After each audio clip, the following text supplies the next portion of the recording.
Okay, so welcome again. You are here for the best practices for designing your Moodle course, and this is a part one um, workshop. We're going to get into kind of some different tools and ideas with this workshop, and you'll get an email at the end of the workshop with a link to view this presentation. So there will be some live links in there that you'll be able to click on that you can't during the collaborate session. So just kind of keep that in mind. So I'm Suzanne Edmonds. I'm a lead instructional technologist here in Delta. And then my co-presenter, co-teacher today is Eileen Chapelot, and she's also a lead instructional technologist in Delta. So that being said, let's go ahead and dive in. So the first thing that I just want to make you aware of are all the options that you have within Collaborate. And I'm going to start with just these basic interactive tools. So you have a talk button here. If at any point you want to ask a question, or at some point throughout the workshop we ask you questions, if you want to grab the mic, just make sure that you press that talk button, because if you don't and you're talking, no one will know except you. Just make sure to also click the talk button off when you're finished so that we don't get any feedback or background noise. So the next thing are the feedback tools. You have the emoticons here. If you need to step away for a moment, please make sure to check that. And then if you want to raise your hand if you have a question, feel free to do that as well. And then we have a polling tool that we'll actually take advantage of throughout the workshop as well. So sometimes it might be a check mark. Here in just a little bit, it'll be a multiple choice option. So just make sure that you know where that's at and that you are good to go. You also have the whiteboard tools, which most of you have already experienced because you answered the question on the previous slide.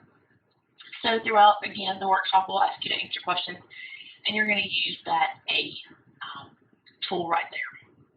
And then last but not least is the chat. So you need to ask us questions, or if someone answers one of our questions and they need some help, feel free to put that in the chat, or anything else that you need to know. If you don't have a mic and you want to use the chat, that's perfectly fine as well. So hopefully you're good to go on the Collaborate. And let's go ahead and have you answer this first question, which is, what is your experience designing Moodle courses? So just where that check mark was that you should now have an A, are you a beginner, intermediate, or advanced?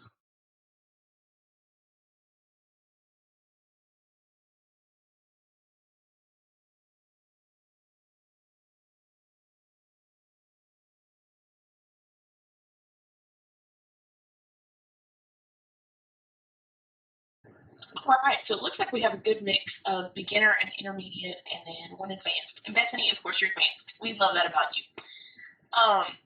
So as your beginner and intermediate, hopefully today you'll get some tips and best practices and ideas that you can use in your own Moodle course. And then our next question is, what important best practice elements can you think of when designing your Moodle course?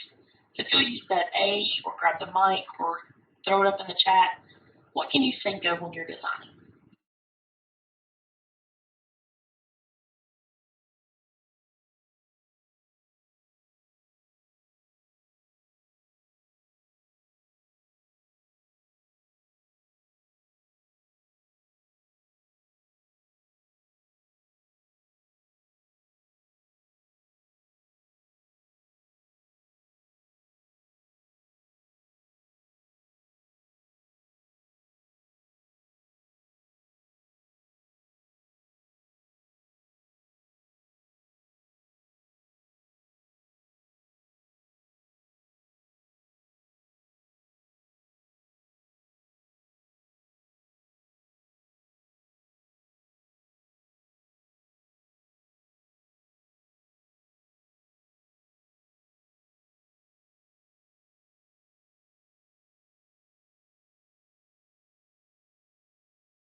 All right, so these look great.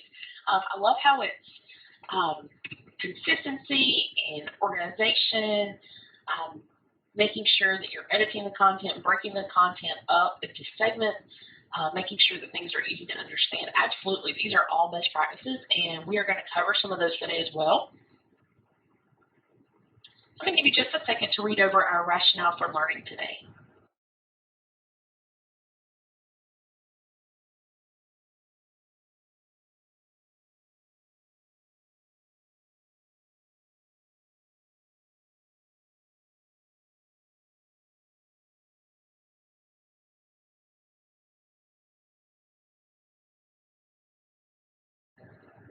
Okay, so even in the rationale, you see some of those words that you guys already used, the organized, the consistent. So again, that's kind of going to be the main thing here.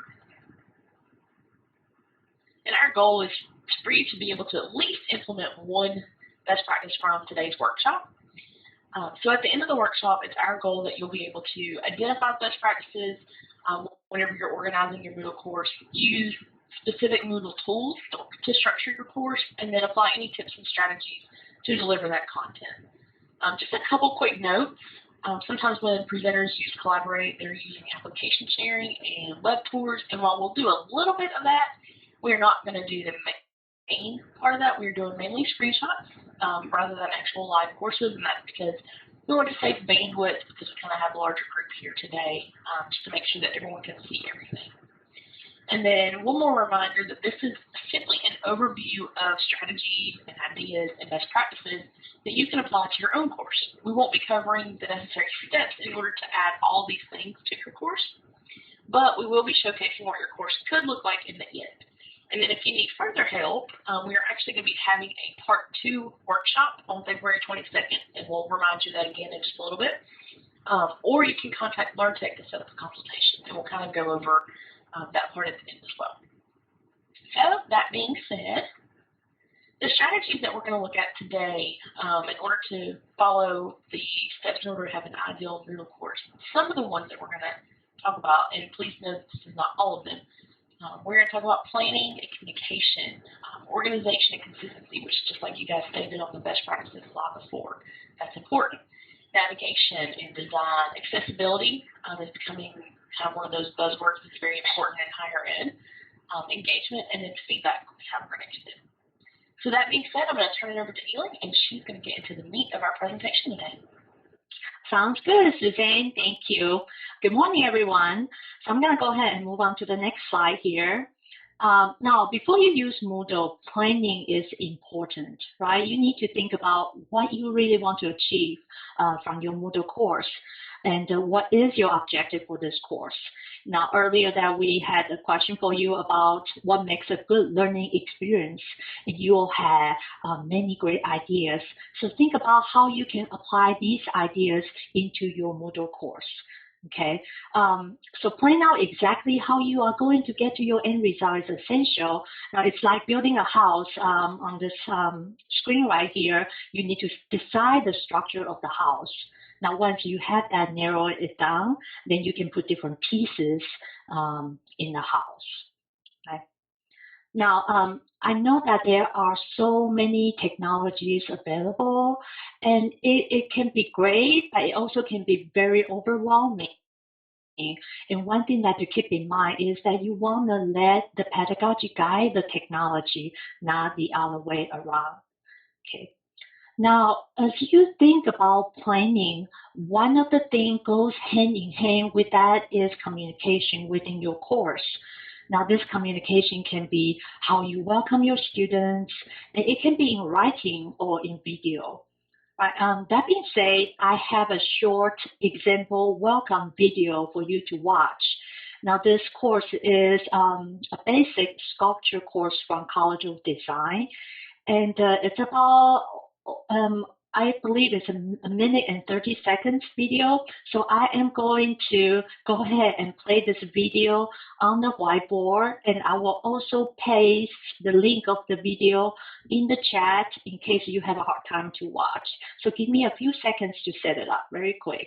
And once the video, once we finish watching the video, I will bring everybody back to the whiteboard and we can talk about your thoughts. So let me go ahead and get started.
All right.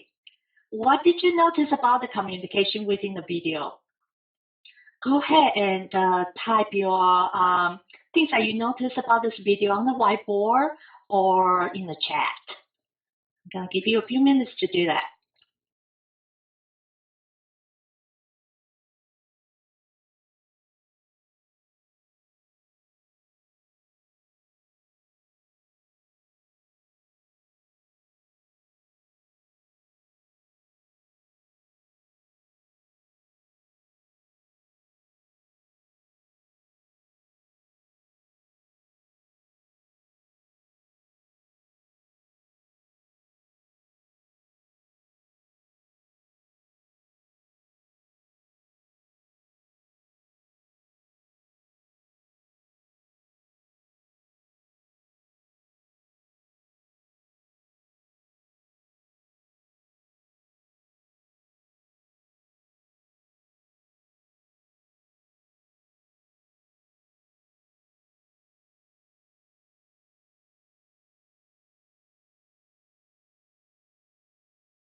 Great.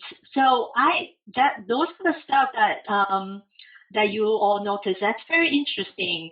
Great. And for me, I noticed that he used a lot of positive words. Um, he mentioned about, I will be your primary guide instructor and the cheerleader. And someone also pointed out that he used together a lot. Yeah, I remember he said something about we are here together and we will learn and grow and blossom together.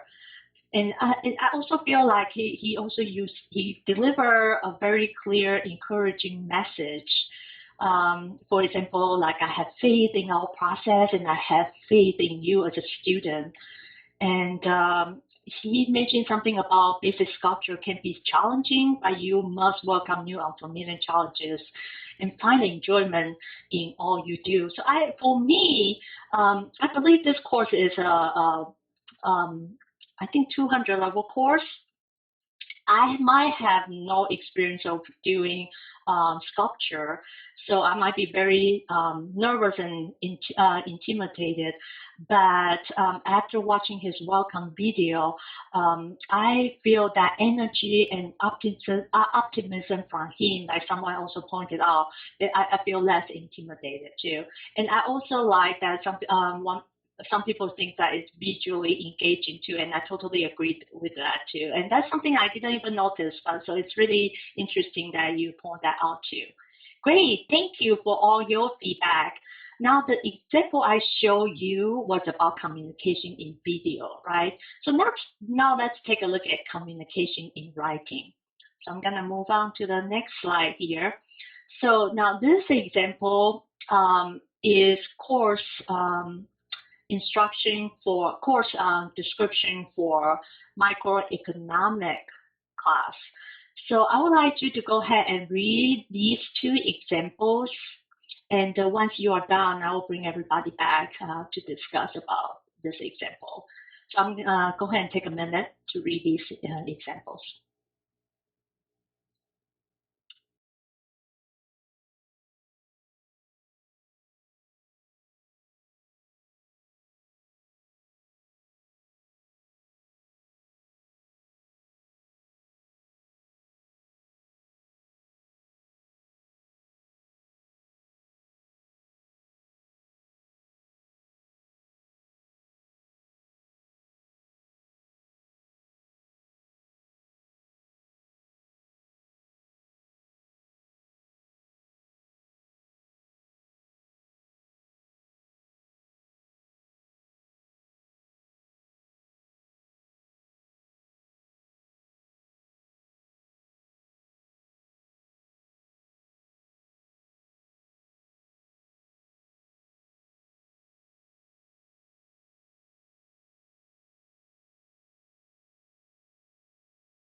Okay.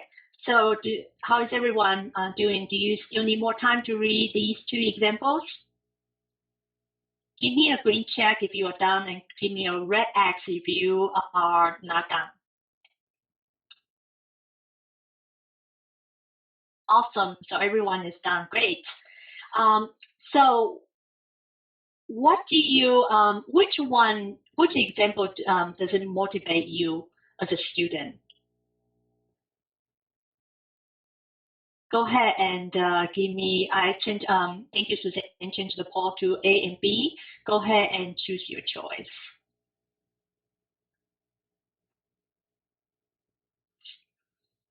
I see lots of B, and it's okay if you feel like A, that's okay too.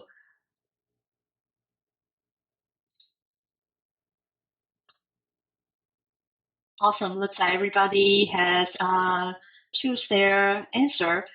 So great, so you can see that both descriptions are for the same course.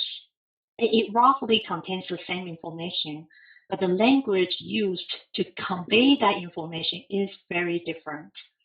Now, again, that I might be nervous about taking this course, especially this is microeconomic course. I have no clue about this class.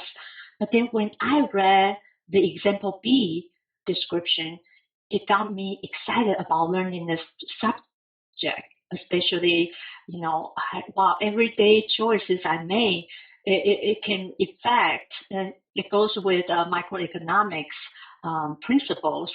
And I feel like an active part of what happens in the class. And also, especially when I see that the instructor loves this course, not because he or she has to teach the class. So again, the enthusiasm from the instructor definitely affect my attitude toward taking this course. So the message is short, but impactful. Okay. So now you might be wondering, why am I showing these two examples? Well, because when it comes to the communication, it's all about setting the right tone, right? The right tone can be used to set the stage and the context for the course, and it definitely affects students' attitude toward taking this course. So keep in mind when you design your course, now it's important to spend time to plan, but also setting up the right tone to communicate and to start out your course is also essential. Okay. Now, when you design your course, you want to keep in mind that before we get into more detail about our strategies, one thing though I want to ask you, when you look at this picture here, do you feel like you are motivated? Do you feel like you can get your work done? Go ahead and give a green check if you feel like you can get your stuff done. If not, give me a red X. I see lots of red X's. Now, some people can work well in this environment, but majority of us probably cannot. And for me, I will not be able to work in this environment because first of all, I don't have a place to sit.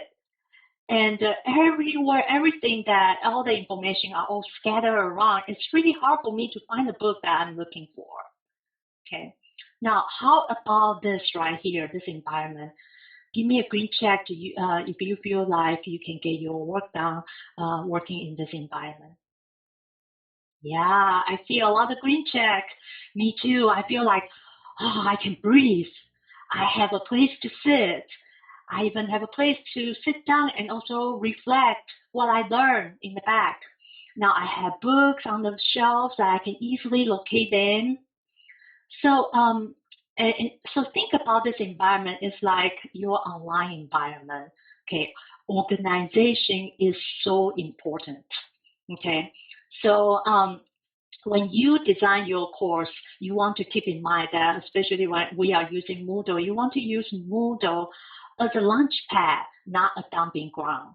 Okay, so organization is very important. You want to make sure that you present your information in a clear and logical manner. So in Moodle, you can organize your content by topics or weeks, and we have instructor organized by modules. So so the information, if you organize all that content through different topics and weeks and modules, the information is not scattered. Okay, so keep in mind, that when your students are using Moodle, especially if you are teaching DE, you won't be there to tell them where to go or where to click, right? So it needs to be obvious where to get that information. Now, a couple of tools to help you with the organization in Moodle, such as you can use labels to structure the content. So it helps students to navigate to what they need and to reduce their confusion. Now, if you use labels, keep them on the shorter side. Long labels, descriptions, lengthen your homepage and add extra noise. Okay.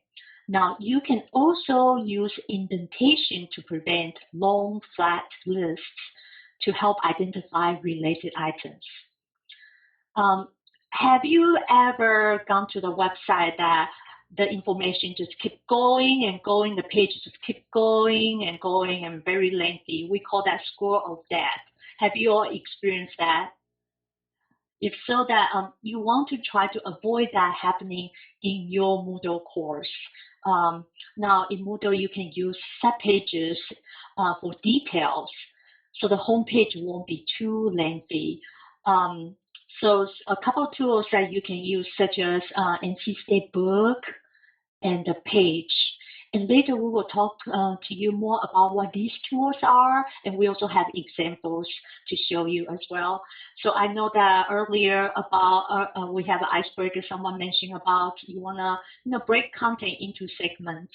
So these tools are a great way for you to break your content into smaller bite-sized pieces. Okay. Now when you I am not. Let's see. Okay. So by default, Moodle shows all the sections and blocks in one page. For courses with lots of activities and resources in each section, you can choose to show one section per page. So instead of showing all the blocks and sections in Moodle homepage, which will make your page very lengthy, it will show one section per page. Okay, so is everyone familiar with this setting? Give me a green check if you know the setting.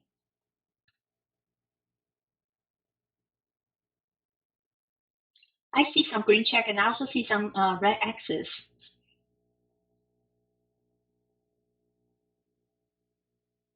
Okay, so great. Majority of you seen the one section per page, but we have also a couple of people do not know. So I'm going to go ahead and show you the example course here. Now, one thing though, before I show you example course, I want to let you know that in this workshop, we are going to show you different example courses.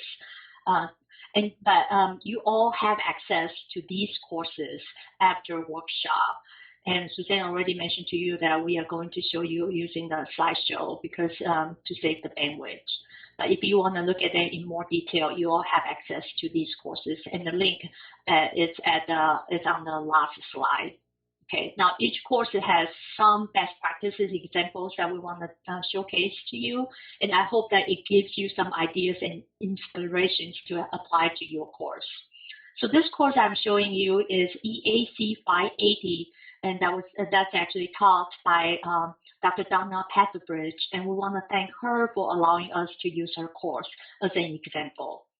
So you can see that she organized her content by different topics. Okay, and you can see each topic also clearly identify when this topic starts.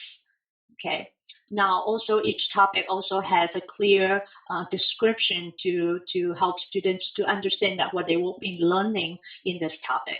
But notice that I don't see the content of the topic. However, on the bottom of each topic, you can see there's this sentence that's grayed out. It tells you that what kind of activities and resources that are included in this topic.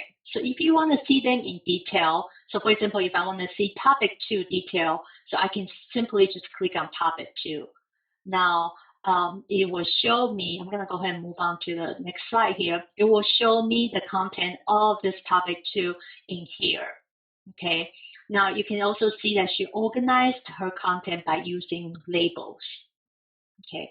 Now, if you want to move to a different topic, you can simply just click on the link on the upper right-hand corner or the left-hand corner to advance to a different topics. Now, if you want to jump to, let's say, topic 5, you can simply just click on this drop-down menu in the bottom here to jump to a different topics. Okay. Now, one thing that I want to point out in this example is that you can see on the top right here, we call this block 0. Now, all these contents are in block 0, always stays in the top. It doesn't matter which topic that you move to. Okay, so this block is really good if you have important course information. This is a good place for you to place that information here, so that way students don't lose and know exactly where to find that information. Okay, now so this is an example of one section per page. Okay, so now, not only organization is all important, but consistent is the key to a consistent layout. Gives students clear expectation of what's available and where to locate similar information across all their Moodle module. Now, keep to the standard layout. You want to refrain from removing or changing the content or location of items. If you have to do that, you want to make sure to let your students to know that where they can find that items. Now, if you apply theme and the design, you want to make sure that each of your page looks similar to the others in terms of color themes, fonts, I think structure, and the layouts.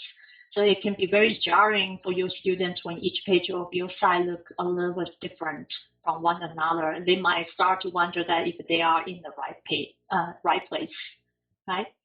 Now, you also want to make sure that your link stays consistent too. So you want to set up the links in the same fashion.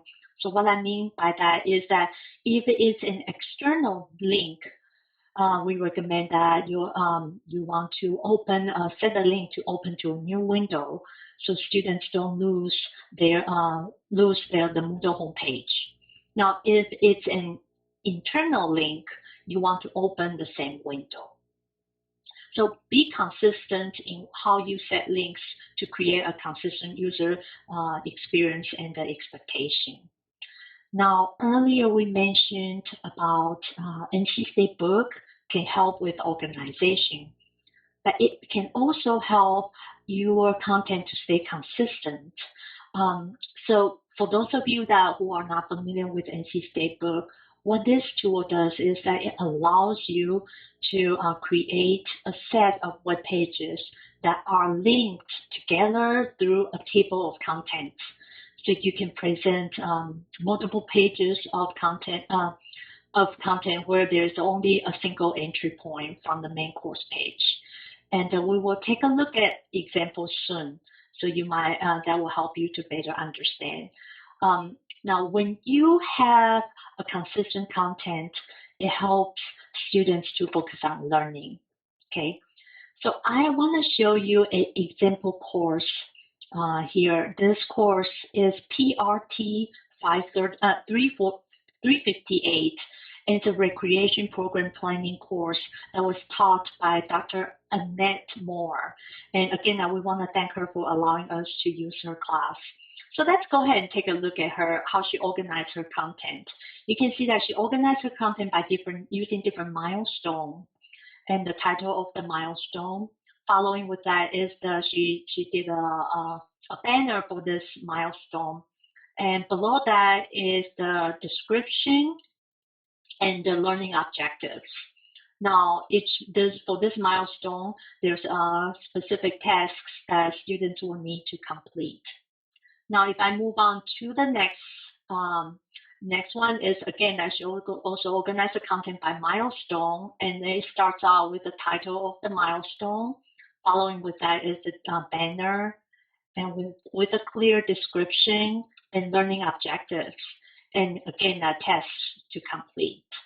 Okay, so earlier we talked about organization and consistency. So you can see that she organized her content by using different milestones, and it's very clearly for you to find the content. And consistency-wise, that you can see that her design and the content is very consistent.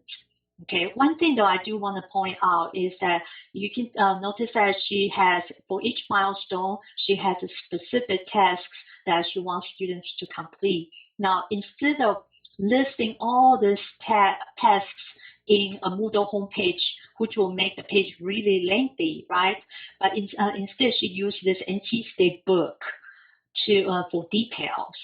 Okay, so earlier I already explained to you what this NC State book is, and so let's go ahead and look at an example of what it looks like. So if you click on the NC State book, you can see that on the left-hand side is the main content.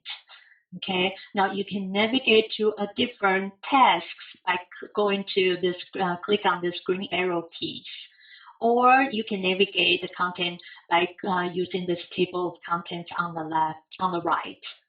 Okay, so so it's easier for your students to navigate the content. Now, one great thing about using NC State book is that it also, if the students want to have a hard copy of these tasks that they need to complete, they can simply just print out the content. They can print out the entire content, or they can print out the specific chapter. Now, if you do decide to use the NC State book, this tool, now this feature is automatically available, enabled for you, so you don't have to manually enable this feature. Okay, now if you are interested in learning more about NC State book module, there's a link in the resource page at the end of the slides, and so feel free to check it out. And after today's workshop, if you check out the book and then you feel like hey, I want to learn more about how to use this book and I want to implement it into my course, we encourage you to attend our Part 2 workshop, which is on February 22nd on Wednesday, and we would love to see you. And this is a Part 2 workshop is a face-to-face workshop, and so we will teach you the tools that you want to learn from today's workshop. Okay. Now, let's say that being said, you can see NC State book is a great way for you to display for detail. Now, if you don't have a lot of information to chunk them into different segments, now you can also use page. Okay, so like this example here, this is a sculpture course that earlier we saw his welcome video. So in his course that he has different equipment and material that he wants students to get. But now that information is not lengthy enough to use NC State book. So in this case, that he used page to display in detail. Okay, so how are you all doing? I feel like I talked so much. So I have mentioned to you about planning, about organization, and consistent strategies. And I'm interested to know that which one do you use in your course?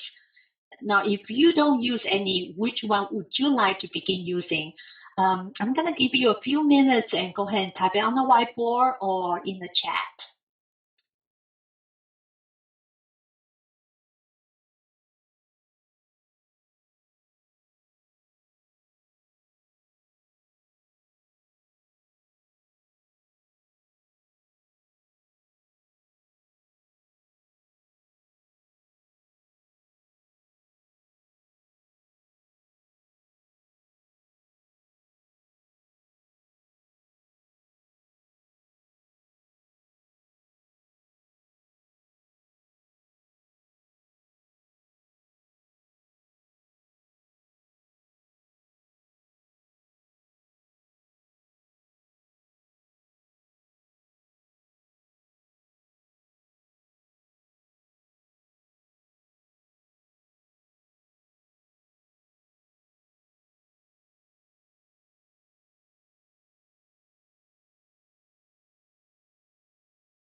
Great. Thank you for your feedback. It looks like NC State book is a big hit. Great. I'm so glad you guys are interested in using this book. This book has a lot of different features, and I will talk to you more about it. This tool is very versatile too. It depends on your purpose of what you want to achieve. And I will show you other examples of how faculty use this book in different purpose. And I also see that people are interested in learning how to set up a link and open to a new window. And it's so easy. And then we will, if you need help, we will be glad to help you. Awesome. Great. I'm going to go ahead and move on. So the next strategy I would like to talk to you is that not only make sure that you want to make sure that your content is consistent, right? But it's easy to navigate as well. So a couple of tools you can incorporate. The first one I want to mention to you is the activities block. Now, the activities block displays, well, before I explain to you about activities block, I want to know how many of you know what this block is. Go ahead and give me a green check if you know what the activities block is. If you don't, give me a red X.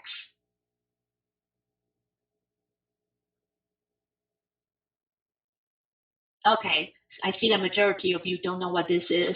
So the activities block displays all course activities within the block with the quick links directly to the activity. So for example, if you created assignments or quizzes or forums, or you post any kind of like resources in Moodle. So all that information will be displayed in like links in this block. Okay, so essentially students can use this activity block as a shortcut to see a list of all the activities included in a course. So to help you better understand, I have this example right here. So now this is an ADM 14 course, and later we will look at the content of this course. In this course, that he included assignments, forums, choices, all in his courses. So you can also find that those activities and resources in this activities tool block. So if I was a student, if I'm looking for assignment 2, now I can scroll down to the course trying to locate that assignment 2. Or I can simply just click on assignments link in this activities block. So what it does is that it will display all the assignments in a list, all the assignments in the course display in a list right here. So I can simply just locate, oh, okay, top assignment 2, this is what I'm looking for. So I can simply just click on this. And they also show you the due date. Now, same thing that if I click on choices basically is poll. So it will show you all the choices that you have to accomplish in the course. So like I said, so this activity basically is like a shortcut for your students to find the information they are looking for easily. Okay, so when you request a Moodle course, by default, this activities block is enabled. Okay, so if you are planning on using this activities block, I recommend that it will be helpful to move this activities block on the top of the course. And so it's easier for your students to locate. Now, you also want to explain to your students what this block is and how they can utilize this, so they know how to utilize this block to locate the information. So this is activities block. So are you all clear about what this tool? Give me a green check if you are all good. So this tool is a great way to navigate, help your students to navigate the content. Awesome. And it's available, so I bet a lot of you don't know. So now you know. Okay, good. So I'm going to go ahead and move on to the next tool that allows you to help you to navigate Moodle content is the HTML blocks. So give me a green check if you know what this HTML block does. Or red X if you don't know.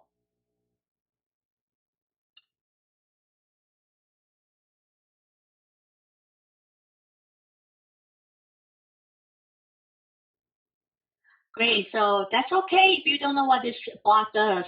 So what this HTML block is that it's a standard block, allows you to add text or images in this tool block.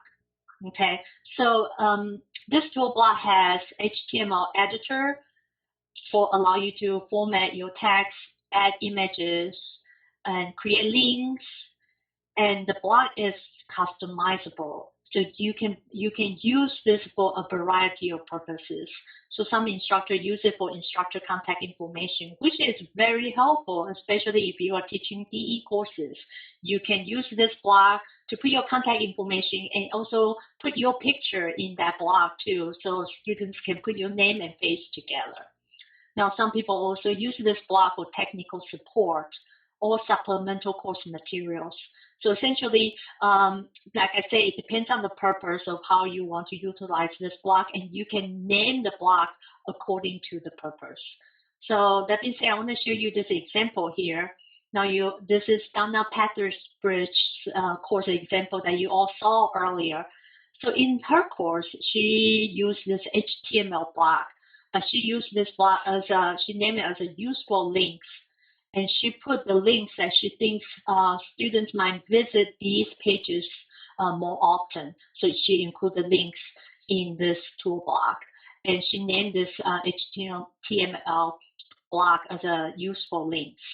Okay, so I can click on course.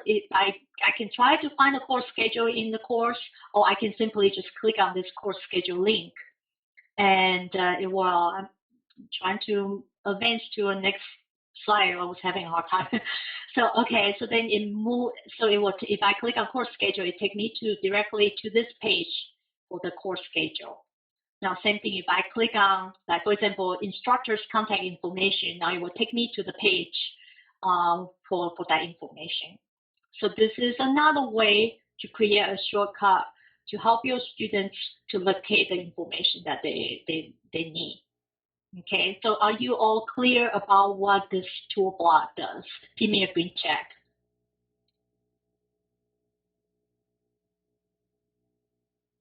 Awesome, that's great.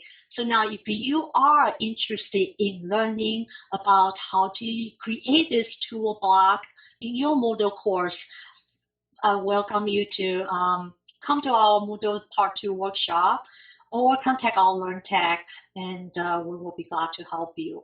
Now, again, that if you are interested in using this tool block, it's very helpful that if you can move this block to the top of your course, and so that way it's easier for your students to see this block and they can utilize this block easily. Okay, now great. So I'm gonna go ahead. So these are the couple of tools that help you to navigate your Moodle content. So I'm gonna go ahead and move on to the design. Okay. So keep in mind that when you design your Moodle course, if you plan on using color, less is more. Less is more. That's correct. So be aware of colorblind students too, because using color to communicate important information can be problematic. So it's very important. You don't want to rely on color to convey your message. Now you also want to make sure to use the same font throughout your course. Now if you use images to highlight major course sections, you want to keep them consistent and minimal. And you also want to try to avoid animated GIFs because they can be very distracting. Okay. Now, by default, when you request your Moodle course, I believe that it shows 3 columns layout. Now, 3 columns can be very overwhelming if there's a lot of tool blocks and tool blocks that you don't use. So our recommendation is that only include the tool blocks that you are actively using. So you can use, in Moodle, you can change your layout to 2 columns, and you can delete some of the tool blocks that you don't want to use. So keep it simple and clean. So the key thing here is that, like I said, you want to keep simple and intuitive so it's easy to understand. Like earlier, you all have a feedback about easy to understand, flow goes well. So this is the one thing that kind of help you to incorporate. And so simplicity is the key. Okay. Now, one more example I would like to show you. So this course, earlier you see the example that this class use activities block. Okay, so let's look at the content for this course. Now this course is taught by Dr. Charles Joyner, and this is a Color and Light College of Design course, and this course is a DE course. Now in this course, you can see that he applied a theme for this course, and he started out his content by putting the title of the course, technical information, and his contact information. Now, since it's a DE course, so he has his virtual office hours using Blackboard Collaborate, included the link, and he also clearly identified when he will be available online. Okay, and he also included his contact information. Now, earlier I talked about block 0, right? So in this block 0, he put important course content information. Okay. Now, as we scroll down to look at his course, we can see that he clearly organized his content by different parts. So I should say that he divided his content by different parts. And so you can see he has part 1 and then part 2. Later we will look at that. So part 1, you can see that he used this icon to identify the part 1. So this icon is also aligned to the design theme that he applied in his course banner. So it's very simple, easy to identify, and it's not overwhelming. Okay. Now, if we look at the content for his course, you can see that he organized the content by different topics. Within the topic, he also clearly identifies when this topic will start and also name of the topic. Okay. Now, if we look at the content of each topic, you can see that it starts out with the Paul. So it helps him to understand exactly how many students understand this specific topic that they will be learning. And following with that, he has assignments for students to work on and different lessons that he wants students to read. Once the students finish the specific lesson for this topic, then students can do the self-evaluation. Following with that is a project for this specific topic. Okay. Now, one thing though I want to point out is that remember earlier that you see Dr. Moore use NC State book for checklist, right, to complete. But in this course here, Dr. Joyner used NC State book for his lessons. Okay, so let's take a look at exactly what it looks like. So I think this lesson is getting started. Okay, so you can see the content is on your left-hand side. You can navigate to a different lesson by using the green arrow key or use the table of the contents. So since it's lesson, so there are so many different chapters, different students will need to go through. Now, the chapter also, there are some sub-chapters within a chapter. So you can, in book, you can also create an indentation. Okay, so not only NC State book allows you to organize your content, but also can chunk your content into smaller bite-sized and digestible pieces. So it's easier for your students to locate the information, also digest the information. And the best part is that it also prevents your homepage looks very lengthy, okay, because you can use this tool for details. Okay. Now, if you do decide to use book, I want to point out is that planning is important. It's very important to develop an outline for your content. You want to identify where you want to chunk your content. Okay, and because for NC State book, there are different pages that you can use. For example, introduction page or summary page. There are different block, which is not in this example, that you can use. So block basically you can it's a supplemental place for your content. So it's very important to identify your purpose, understand where you want to chunk your content in order for you to know exactly which tool is available for you to use in this NC State book. So again, that we will have that information available at the end of the slide if you're interested in learning. And looks like earlier a lot of people are interested in learning that. Now I'm going to move on to the next. Let's keep going to look at his content.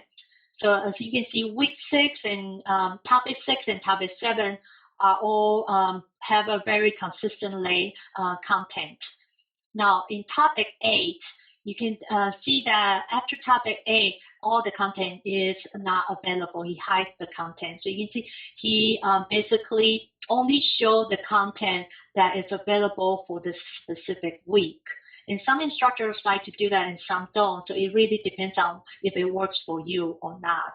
And some students like using this feature. Some students, it kind of help your students to focus on the content that they need to work on for this specific week. And one thing about Moodle is that you can also highlight the block.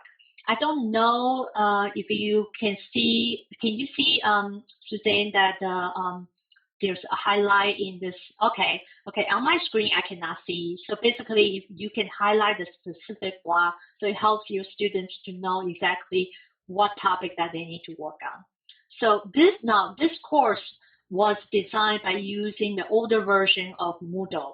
So if you use Moodle 3.2 now, so if you use the highlight feature, this is what it would look like. It basically highlights this specific block.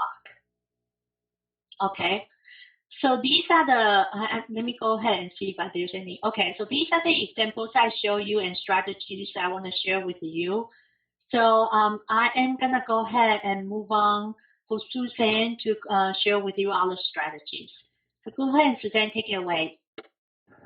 Thanks, Eileen. So hopefully you've got some ideas from everything that Eileen talked about. I'm going to go ahead and jump into accessibility now. So we are not the experts in accessibility, but we do want to touch on just a few tips that might help you as you're creating or updating your course. And the first one would be to use alt text for images. So if you don't know what alt text is, it's a shortened version of alternative text. And all images should have a textual description with them that tells the function of the image. This will ensure that people with visual disabilities can get the same message from your page as a sighted user. And then even if the images are decorative, put an alt text in there so people know they're just decorative and have no real purpose. You'll kind of see an example of that in just a second. You also want to caption media, and I'm going to group caption media and using the captions and transcripts together because this allows the web, audio, and video to be accessible to those who may not have access to audio. And then captioning is primarily intended for those who cannot hear the audio, but it's also been found to be helpful to those who either may not be fluent in the language or maybe just need some help to follow along with whatever the video is saying. And the same is true for a transcript. If you can include a transcript or a script, some people call them, with a video, it can be very helpful. I know I'm fluent in English, but at the same time, if someone puts a script up or they put captions up, more often than not, I'll follow along with the script simply because it helps me stay focused and stay with the presenter and not get quite as distracted as if I don't follow along. So I'm going to back up just a little bit and go to using headings. So that also helps provide structure to a document into your course, just like Eileen mentioned before, but it also works with screen readers. So if you have any students who are using screen readers and need that heading as, whatever needs to go on, then that's super helpful. URL display, Eileen kind of mentioned this before as well. Just make sure that if you are opening in a new window, that's an external link. So for example, if you're in your course and you've put up a link to a YouTube video, make sure that you've got that URL display that's going to a new window. And then again, if it's within Moodle, something like maybe your gradebook, then those internal links can be opened in the same window. Just some other tips and tricks are accessible in the IT Accessibility Quick Guide. This link will be live whenever you get the presentation, but I did want to just show you kind of what this page looks like. And so I just took a quick screenshot of just the very first part, which is Blackboard Collaborate. So this page is actually going to tell you the different technologies that NC State supports. So there's things like Collaborate, Moodle, MediaSite, all those things are in there. You can actually see the tools over here on the right-hand side. You got Adobe Acrobat, Microsoft Word, those type of things. It's also going to show you how to build it accessibly, and then how to check if it's already accessible. So just like with Collaborate, you can see that says the Collaborate interface is accessible. You'll need to check your documents. So it just kind of gives you an idea, and then it also tells you that live captioning might need to be provided for users with hearing impairments. So you've got all those options there, and even some links within that page to help you as you're going through. So just to give you an example of what alt text could look like. So earlier, Ewing showed Dr. Joyner's course, and you noticed that she talked about the matching of the design with the basically title, along with what the sections are. And you see if I hover over this image here, you see the word sections. So that's alt text, and it's included in this image, but I would say be as descriptive as you can. Maybe instead of just sections, he could have put part 1, the study of color, if he had that image for every single topic. Now, if you don't have an image for every single topic, obviously that won't work. But if you end up doing that, make sure to put that alt text in and be as descriptive as possible. I know I was playing around in a Moodle course the other day to add an HTML block, and I put my image in so that the students could see me as the instructor. And when I did that, you automatically have to put in the alt text, and I made sure to put, Suzanne Edmonds' profile picture, just so that if there are people reading through the course, they don't know what that picture is, then that alt text will tell them. So going along just with headings. So not only is this more organized, but again, if students with disabilities have a screen reader, there's more detail for them here. Instead of just week 1 at the bottom, they've got week 1, they've got exactly when week 1 is, so this January 8th through 14th. They've got what's going to be covered during that week. And then even underneath that, they've got introduction to color and light. So they know exactly what to expect from that week just because you've added headings or labels like Ewing mentioned. So I'm going to stop for just a second because the next part we're going to talk about is how to make your course dynamic and really come alive. So what tool do you currently use in Moodle to make your course dynamic? You will grab the A whiteboard tool and put your name beside any and all of the ones you use, or ones you want to use, or feel free to write in the chat.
As you guys are typing, Brian, I saw that you use glossary.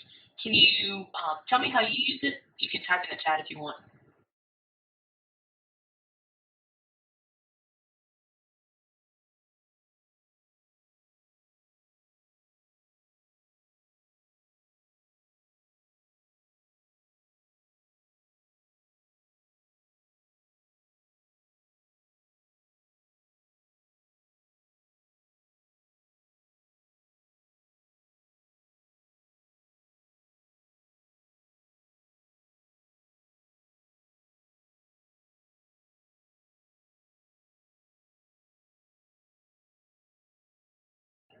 Awesome. Thanks, Brian.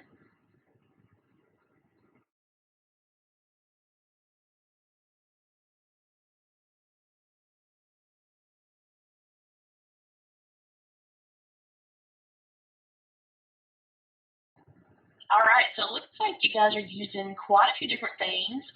Brian, looks like you're the only one using glossary, and I'm going to talk about a couple different ideas that you could use with it. I totally agree with providing a list of technical terms. That's super helpful. Someone asked the question on the highlight, does it automatically update based on the date? No, it does not. That is one downfall of highlighting the current topic is you as the instructor have to keep up with it. If you want each week to be highlighted, you have to go in and change that. So that's just something to keep in mind as you go through. Or if you could, if you wanted to just highlight maybe the important information section or resource section or something to that effect, you could always have that one highlighted. But if you wanted to change per week, you would have to do that one yourself. So just keep that in mind. All right, looks good. So let's jump right into engaging your students and just some tips and some ideas that we've got for you. So again, making that content, that course content dynamic, making it come alive, making it engaging for the students, drawing your student interest. One of the tips that we have seen before in courses is providing a checklist for each week so that students have a way to ensure that they have completed all of the required work for that week. I know for me as a student that's super helpful. I'm a person who likes lists, and I want to make sure that I've covered everything I need to cover for that week. So if I can check things off, then I feel much more accomplished. So I know other students are like that as well. So if you can provide a checklist, that'll be great. You can also use activity completion to accomplish that goal.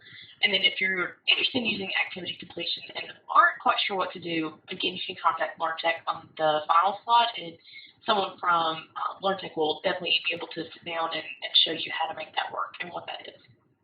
Something else that a lot of people say they use are announcements, and that's just basically to make sure students have the most up-to-date information. The only thing that I want to note with announcements is that the students cannot unsubscribe to announcements, and they'll get messages in two places as a result, which will be in an email and on the Moodle page. So something just to keep in mind that they will, if it's something important, obviously, by all means, put it in announcements.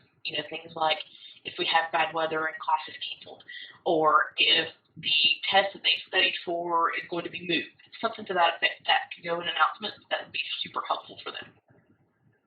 Class polls. So a way that you could do class polls, you could introduce new topics, or you could check knowledge like at the end of the topic.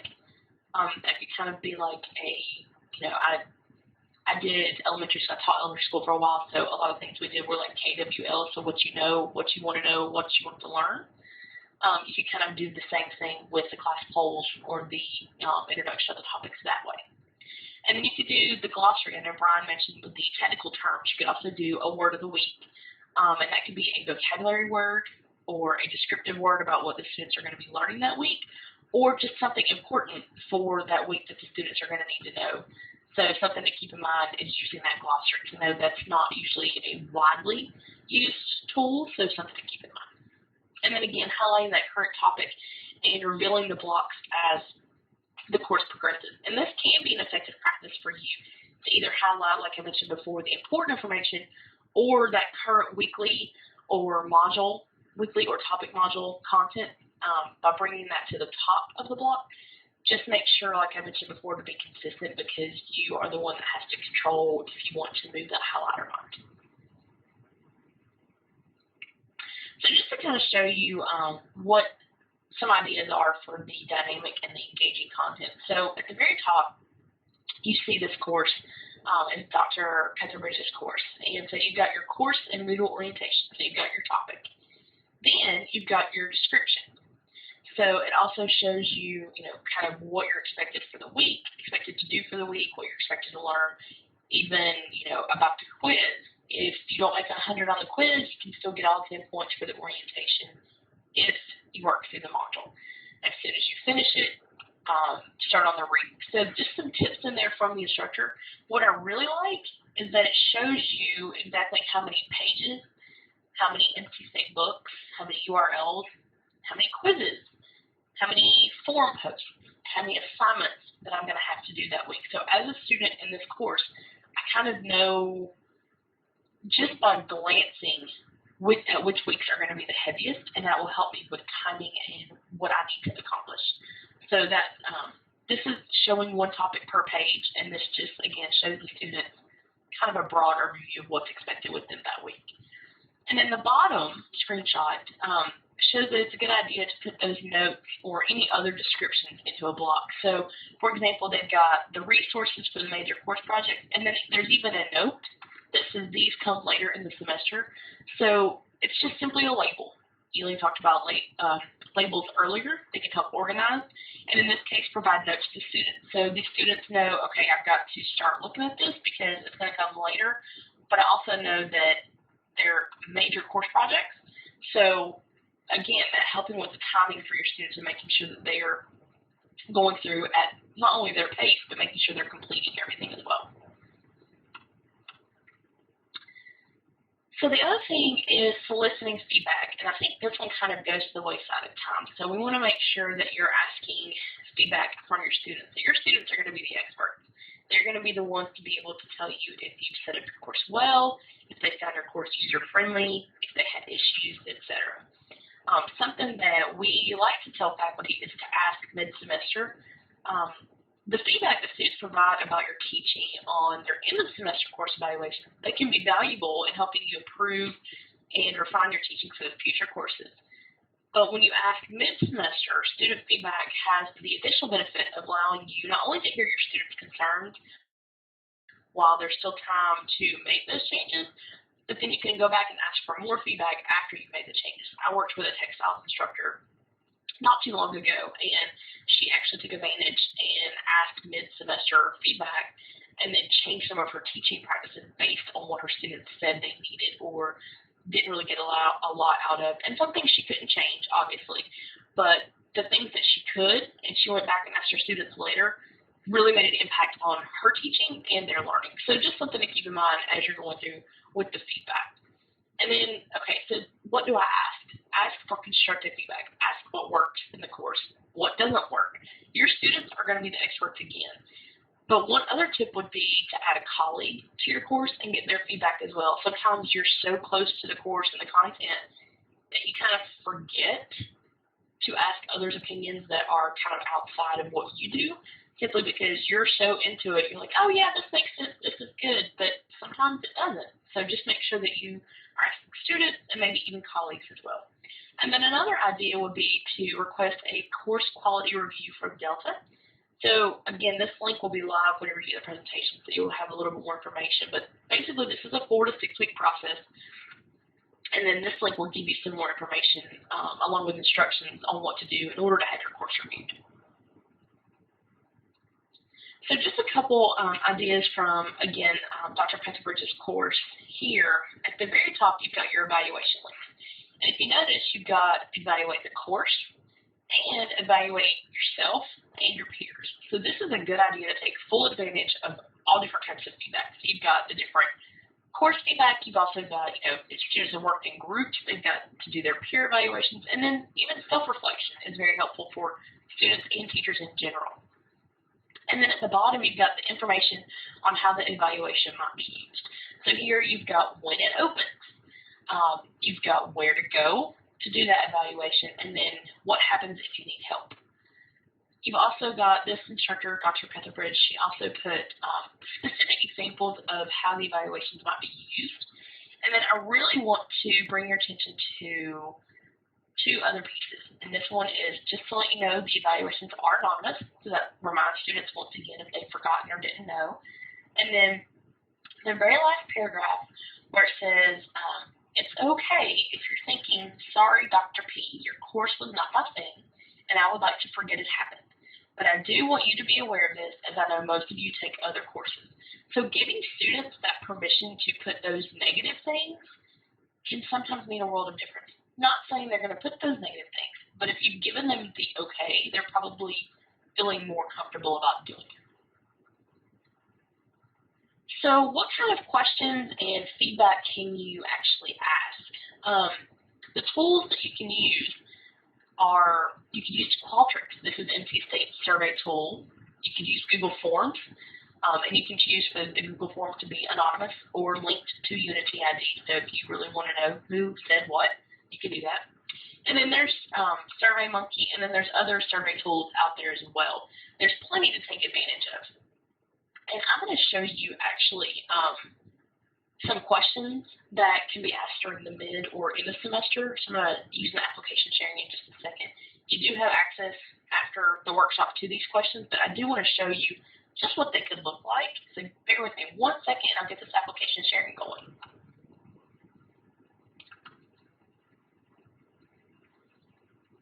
Okay, so you are seeing the online survey that says, please rate the following elements of course organization. So you've got the course policies in here, you've got the due dates for clear, weekly content with easy to navigate. As I scroll down, you've also got what was most helpful about the organization, what was least helpful about the organization. And then you've got rate the following elements of course feedback. So the gradebook was organized, the policies were clear, weekly feedback on weekly assignments was timely. If I keep scrolling, I've got what was the most helpful about the course feedback, and then what was least helpful. And then the very last question is, what difficulties did you encounter while using the course materials, including PDFs, videos, discussion forums, and quizzes? And so this is the last question. If I just hit the next button, it's submitted. So just something to think about as you're going through. Those are just some example questions, and again, you'll have access to that whenever you get the slideshow in just a little bit. So we have done a lot of talking today, and we are nearing our end of time here with you guys. But we want to take just a second and ask you, now that you have some ideas about the best practices that we've talked about, what do you think you can do to improve your own course?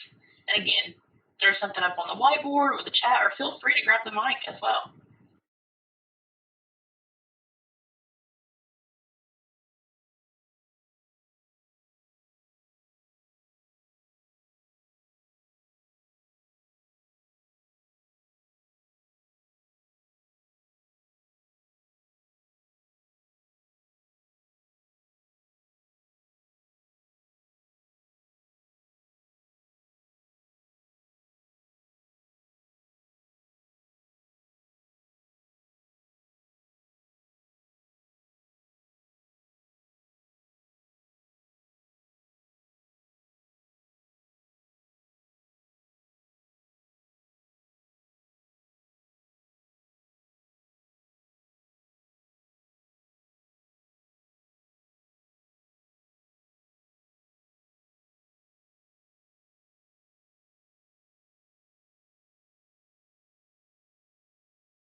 All right, so these are some great ideas. You've got the activities, you've got starting each topic with a student poll, videos, absolutely. So it looks like you guys are coming up with some ideas. NC State book, absolutely. Making sure that you're organized and avoiding that scroll of death. We've also got welcome videos, topical videos as well. Absolutely. Adding anything into your course to give it that personalized feeling, that's going to make your students feel more comfortable taking your course and reaching out if they have issues as well. So absolutely, those are all great ideas. So I hope that you guys will implement those. So just to kind of wrap up, we do have some resources for you that we use as we were creating this course. And the ones that I really want to bring your attention to are the Teaching with Moodle sites. So that's actually an NC State project space that you can go in and look through.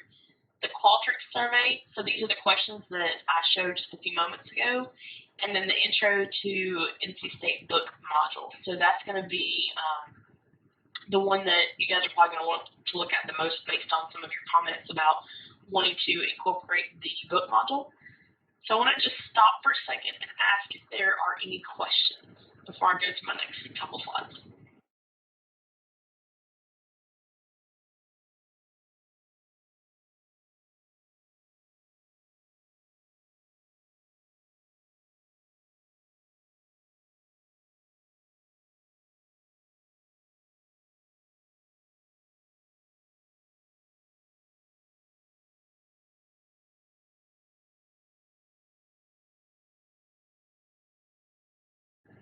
Okay, I'm going to take the silence as y'all are all good. That being said, just a couple last things. These are some upcoming workshops that we have. We have some Top Hat, getting started with Moodle, blended learning. I really want to point out this best practices part 2. So during this part 2, we're going to focus more on how to create the items that we've mentioned today.